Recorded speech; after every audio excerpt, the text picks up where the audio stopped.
शिवाजी महाराज और समाज सुधारक महात्मा ज्योतिबा फूले की जन्मस्थली महाराष्ट्र की पुण्य नगरी पुणे से एक अभिभावक श्री चंद्रेश जैन जी इस कार्यक्रम से ऑनलाइन जुड़ रहे हैं और प्रधानमंत्री जी आपसे प्रश्न पूछना चाहते हैं। चंद्रेश जी, कृपया अपना प्रश्न पूछिए। माननीय प्रधानमंत्री जी, आपको मेरा सादर प्रणाम। मेरा नाम चंद्रेश जैन है। मैं एक अभिभावक हूँ। मेरा आपसे एक प्रश्न है, क्या आपको नहीं लगता है आजकल के बच्चों ने अपने दिमाग का इस्तेमाल करना बंद कर दिया है? वे तकनीक पे अधिक निर्भर रहने लगे हैं क्योंकि सब कुछ उंगलियों पे उपलब्ध है। कोई इस युवा पीढ़ी को कैसे जागरूक कर सकता है कि वे प्रौद्योगिकी के स्वामी बनने चाहिए, उसका गुलाम नहीं? कृपया मार्गदर्शन कीजिए। धन्यवाद। थैंक यू चंद्रेश जी। आदिवासी जनजाति के लोकनायक स्वतंत्रता सेनानी बिरसा मुंडा की जन्मभूमि झारखंड के रामगढ़ जिले से एक अभिभावक श्रीमती पूजा श्रीवास्तव जी ऑनलाइन माध्यम से इस कार्यक्रम से जुड़ी हुई है और प्रधानमंत्री जी आपसे प्रश्न पूछकर अपनी शंका का समाधान चाहती है। Pooja, please ask your question. Namaskar, Honorable Prime Minister Sir. My name is Kumari Pooja Srivastav. I am a parent of Priyanshi Srivastav studying in Sri Guru Nanak Public School, Ramgarh, Jharkhand. Sir, I want to ask that how I can manage my daughter's studies with using social media platform like Instagram, Snapchat, Twitter. Please guide me on this. Thank you, sir. Thank you ma'am. Himachal Pradesh Shivalik पहाड़ियों की तलहटी में स्थित हमीरपुर जिले के TRDAV school Kangu के एक छात्र अभिनव राणा ऑनलाइन माध्यम से जुड़ रहे हैं और प्रधानमंत्री जी आपसे एक प्रश्न पूछना चाहते हैं। अभिनव, कृपया अपना प्रश्न पूछिए। Honorable Prime Minister Sir, Namaskar. My name is Abhinav Rana. I am a student of TRDAV Public Senior Secondary School, Kangu, District Hamirpur, Himachal Pradesh. Sir, my question is, how can we educate and encourage students to manage exam stress effectively while also harnessing the benefits of mobile technology as a tool for learning rather than letting it become a distraction during crucial study periods? Thank you, sir. Thank you Abhinav. प्रधानमंत्री जी, चंद्रेश जैन, पूजा और अभिनव जैसे अनेक लोग जीवन में social media और technology के बढ़ते दबाव की स्थिति से परेशान हैं। वे सभी तकनीक पर निर्भरता एवं इसके अधिक प्रयोग से होने वाली दुष्प्रभाव से कैसे बचें? कृपया इस विषय में उचित परामर्श प्रदान कीजिए। देखिए, हमारे यहाँ शास्त्रों में भी कहा गया है और सहज जीवन में भी कहा गया, किसी भी चीज का अति किसी का भला नहीं करता है। हर चीज उसका एक मानदंड होना चाहिए, उसके आधार पर होता है। अगर मान लीजिए मां ने बहुत बढ़िया खाना बनाया है, न्यूट्रिशन की दृष्टि से रीच है, टेस्ट आपकी पसंद का है, समय भी खाने का है, लेकिन बस खा रहे हैं, मां परोसती जा रही है। क्या ये संभव है? क्या संभव है? क्या कभी कभी तो आप मां को कहो, नहीं मां बस बहुत हो गया, अब नहीं खा सकता हूं। करते हो कि नहीं करते हो?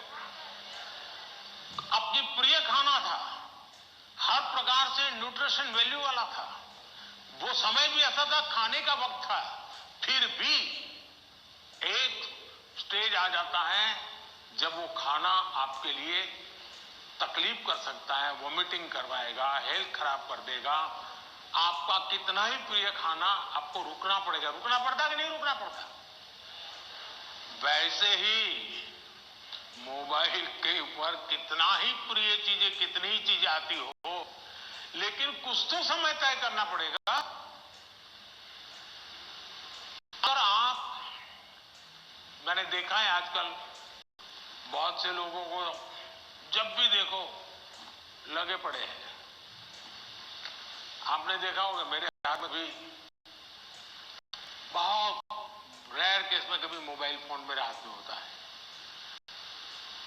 क्योंकि मुझे मालूम है मेरे समय का मुझे सर्वाधिक उपयोग क्या करना है।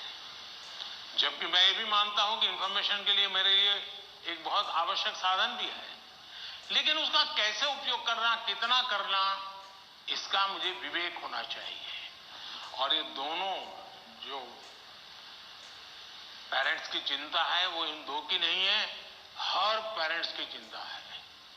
शायद ही कोई अपवाद होगा जो माँ बाप खुद भी दिन भर मोबाइल में अटके रहते होंगे ना, वो भी चाहते होंगे कि बेटा इससे बचे। और आपने देखा होगा सबसे बड़ी बात, आप जीवन को बहुत कुंठित कर देता है जी। अगर आप परिवार में देखोगे तो घर के 4 लोग 4 कोने में बैठे और एक दूसरे को मैसेज फॉरवर्ड करते हैं, उठ करके मोबाइल नहीं देखा, देख मैंने ये आया तुम देखो। क्यों? सीक्रेसी। ये इसके कारण एक बहुत बड़ा अविश्वास पैदा करने में ये भी एक साधन बन गया आजकल। अगर माँ ने मोबाइल फोन हाथ लगा दिया, बस आ गया घर में तूफान, तुम कौन होती है मेरे मोबाइल को हाथ लगाने वाली, यही हो जाता है। मैं समझता हूं कि परिवार में कुछ नियम होने, जैसे खाना खाते समय डाइनिंग टेबल पर कोई इलेक्ट्रॉनिक गैजेट नहीं होगा, मतलब नहीं होगा। सब लोग खाना खाते समय गप्पे मारेंगे, बातें करेंगे, खाना। ये हम डिसिप्लिन फॉलो कर सकते हैं।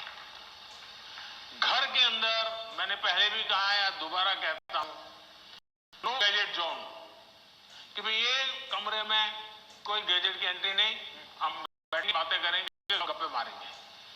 परिवार के अंदर वो ऊष्मा का वातावरण उसके लिए जरूरी है। हम हमारे खुद के लिए भी अब टेक्नोलॉजी से हम बच नहीं सकते हैं। टेक्नोलॉजी को बोझ नहीं मानना चाहिए, टेक्नोलॉजी से दूर भागना नहीं चाहिए, लेकिन उसका सही उपयोग सीखना उतना ही अनिवार्य है।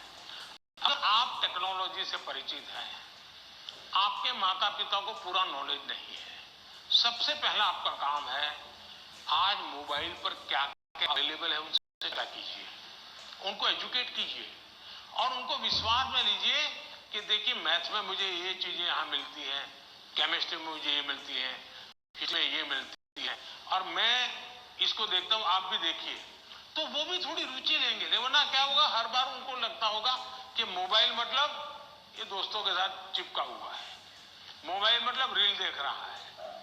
अगर उसको पता चले कि भाई इसमें ये पार्ट है, इसका मतलब ये नहीं कि माँ बाप को मूर्ख बनाने बढ़िया चीज दिखा दे और फिर दूसरा करे, ऐसा नहीं हो सकता है। हमने पूरे परिवार में पता होना चाहिए क्या चल रहा है। हमारे मोबाइल फोन का लॉक करने का जो नंबर होता है वो परिवार के सबको अगर पता हो तो क्या नुकसान होगा। परिवार के सदस्य को हर एक मोबाइल का अगर इतने किया जाए, आप बुराइयों से बच जाएंगे, काफी बुराइयों से बच जाएंगे। कि भाई हर किसी अलग होगा, लेकिन उसका जो कोड वर्ड है तो हो जाएगा। दूसरा, आप भी टाइम मॉनिटर करने वाले जो एप्स होते हैं उसको डाउनलोड करके रखिए। वो बताएगा भाई आपका स्क्रीन टाइम आज इतना हो गया, आपने यहाँ इतना टाइम गंवाया है, आपने इतना टाइम, वो आप स्क्रीन पर ही आपको मैसेज देता है, वो आपको अलर्ट देता है। जितने ज्यादा ऐसे अलर्ट के टूल्स हैं, हमने अपने गैजेट्स के साथ जुड़ के रखना चाहिए ताकि हमें भी पता चले हमारा ज्यादा हो गया, अब मुझे रुकना चाहिए। कम से कम एट द सेम टाइम उसकी पॉजिटिव उपयोग कैसे कर सकते हैं। अगर मान लीजिए मैं कुछ लिख रहा हूं लेकिन मुझे एक अच्छा शब्द मिल नहीं रहा है, तो मैं डिक्शनरी की मुझे जरूरत है, मैं डिजिटल व्यवस्था का उपयोग करके उसका लाभ ले सकता हूं। मान लीजिए कि मैं कर रहा हूं और मुझे कोई अरिथमेटिक का सूत्र ध्यान नहीं आता है, इसलिए मैंने डिजिटल चीज का सपोर्ट सिस्टम ले लिया, पूछ लिया उसको क्या हुआ, फायदा होगा। लेकिन अगर मैं जानता ही नहीं हूं कि मेरे मोबाइल में क्या ताकत है, तो मैं क्या उपयोग करूंगा।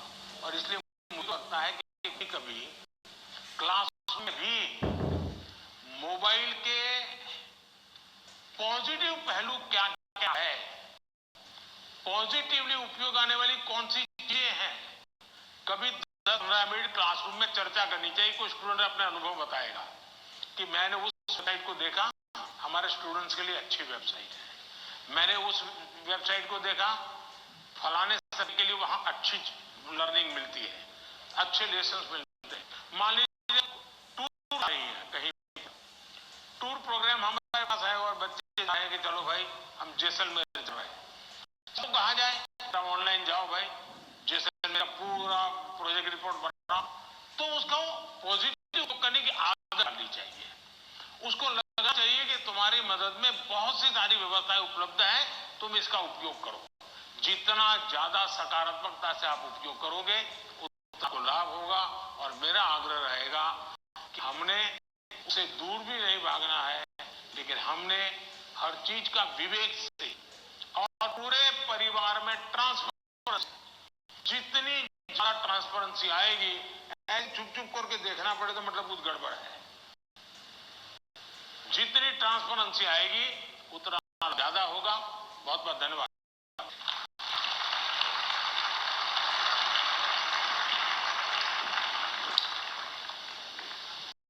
पीएम, सफलता के लिए जीवन में संतुलन बहुत महत्वपूर्ण है। यह मंत्र हमें सही राह पर अग्रसर करेगा।